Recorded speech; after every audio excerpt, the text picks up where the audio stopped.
For 6 hours. I fought to save a family trapped in the wreckage of a collapsed bridge. I was late to my own engagement party. 30 relatives were waiting at the lakeside mansion. Where have you been? We've already begun the celebration, they shouted. But they had no idea whose lives I had just pulled from death's grip. At 3 o'clock in the morning, the screech of tires and the distant wail of sirens shattered the silent night. Harper Lane jolted awake on the threadbare couch, her mind hazy, trying to recall why her muscles ached as if she had run a marathon. After just 2 hours of broken sleep, the world outside was a storm-swollen river under a torrential rain. In the driveway, the flashing lights of emergency vehicles reflected in puddles. The hurried shouts of first responders filled the air. Someone yelled, "We need her now. Move fast," in that tense tone reserved only for life-or-death chaos. She pulled on her waterproof jacket and sprinted toward the scene. There, she found the fire chief, Marcus Bell, standing near the overturned emergency truck. His face etched with despair, disbelief. 2 children trapped, vehicle caught under the bridge debris, about an hour ago. Marcus spoke, words clipped, urgent. "The rescue team is stretched thin, Harper. Can you handle this?"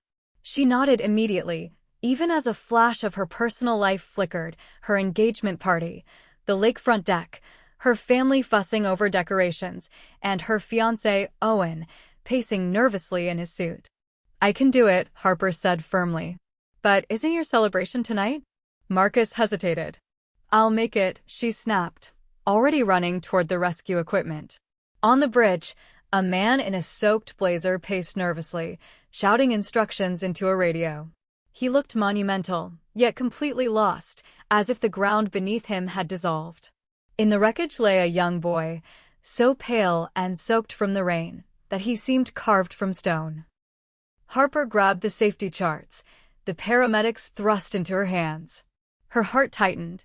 10 more minutes of delay, and there would be nothing left to save. The rescue operation lasted 6 hours. 6 hours in which the world narrowed to shattered steel, tiny hands clutching for life, and the rhythmic beeping of oxygen monitors. Her back ached as if smashed against concrete, her gloves soaked through. By the 4th hour, her hands trembled from exhaustion. Yet, she allowed herself to focus on nothing but the children trapped beneath the debris. She had to remove every beam, every splinter, with meticulous precision, relying on years of training, perfected over time. When finally the paramedics called out that both children were stable, Harper exhaled so deeply it felt like she hadn't breathed for the entire operation. "Excellent work, Lane," Marcus said, patting her shoulder as she peeled off her soaked jacket and gloves.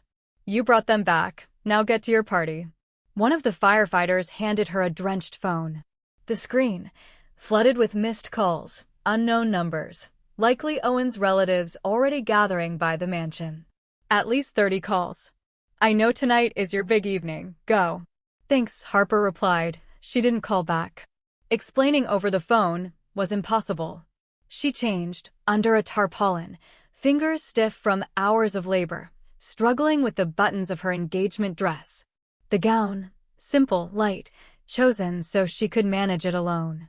She pulled her hair into a tight bun, wiped her face with wet wipes, attempting to erase 6 hours of storm-soaked exhaustion. She ran to her old sedan, miraculously starting on the first try, weaving through the soaked streets, toward the lakefront mansion.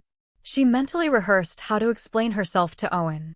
His mother, Eleanor, always critical, would never let a rescue operation excuse her absence. "He'll understand," Harper whispered, dodging fallen branches. "He knows I do the right thing." As she arrived, she saw a crowd gathered at the mansion entrance. Her first thought, "They're waiting for me."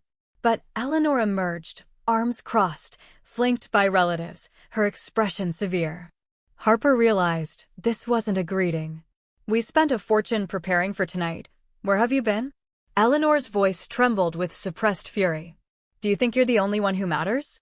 Everyone else is waiting, while you're off playing hero." "It was a rescue," Harper said, voice steady, despite the tremor in her chest. 2 children trapped under debris, swept off by the collapse. Eleanor cut her off. "Always an excuse. Always someone else's emergency. A fiancé should prioritize his partner, not excuses. Harper's brother-in-law stepped forward. A career-obsessed woman like this isn't fit for domestic life. Eleanor's sister sneered. I warned you about her dedication to her job. You've lost control. Harper felt her face burn, dozens of eyes bearing down. Years of professional excellence seemed meaningless. I want Owen, she asked, voice foreign even to herself. I want him to explain. Eleanor laughed, sharp, cutting. My son has already proposed to another woman. The music, laughter, celebrations continued inside, completely oblivious to her. Harper froze, the world blurring, her vision fogging.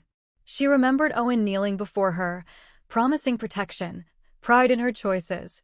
3 years of trust, now shattered by 6 hours of absence. Suddenly, the roar of a sleek SUV echoed through the rain. Everyone turned. A middle-aged man in a dark jacket stepped out, soaked but composed. It was the same man Harper had helped coordinate with during the rescue. He approached, bowed slightly. Thomas Granger, he introduced himself, voice rasping from exhaustion. You saved my children today. I came to thank you. The crowd froze. In the city, Thomas Granger was known, a man of power and wealth. Eleanor's face drained of color. Harper noticed the immediate shift, from scorn to nervous deference. I wanted to recognize her, Thomas said firmly, scanning the crowd. She pulled my children back from death's edge, and I found a celebration, instead of gratitude. Eleanor tried to speak, but Thomas cut her off. Harper, you don't have to stay. I can take you, wherever you wish. Harper looked at the mansion, the crowd, the false smiles. This hypocrisy, this instant pivot from scorn to flattery, revealed the true price of their so-called respect. She silently walked toward the SUV, head held high. Some doors close for a reason, and you shouldn't beg to enter them. They ended up at a quiet lakeside cabin, nearly empty, peaceful, with rain fading into dawn. Thomas set an envelope on the table. $75,000, he said simply. A token for your courage. Harper shook her head. I can't take it. It was my duty. A conscience isn't for sale. He nodded, understanding.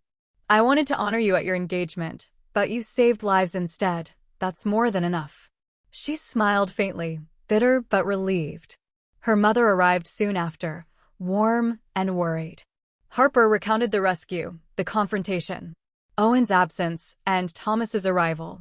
Her mother listened, pale but resolute. A good person shows themselves in crisis. Weakness hides. Outside, Eleanor's relatives bickered. Her mother calmly handled it. Live your life, baby. Those people were never your family. Harper hugged her mother, feeling the familiar scent of home and safety. Days passed quietly. Harper took leave, spending mornings with her mother, evenings practicing her rescue techniques. Thomas visited occasionally, quietly supporting, never imposing. Weeks later, Owen called desperately, pleading to explain, to fix everything. Harper listened calmly, finally saying, "You lost your chance when you chose comfort over presence. That moment is gone." One evening, as the sun set over the lake, Thomas arrived, bringing groceries, tea, and quiet conversation. Harper's mother assessed him, softened slightly. A person is judged by actions, not words. Months later, Harper returned to her duties, strong and focused. Thomas remained a steady presence, never demanding, never rushing, simply supportive. A year later, Harper celebrated the anniversary of the night she saved lives. She sat at dinner, with Thomas and her mother, the cabin warm, lights reflecting off the lake. The chaos, betrayal, and exhaustion of that day seemed distant. Harper stood on the porch, watching the water shimmer. Some doors close, others open, and the peace of knowing you never have to justify who you are, that is enough.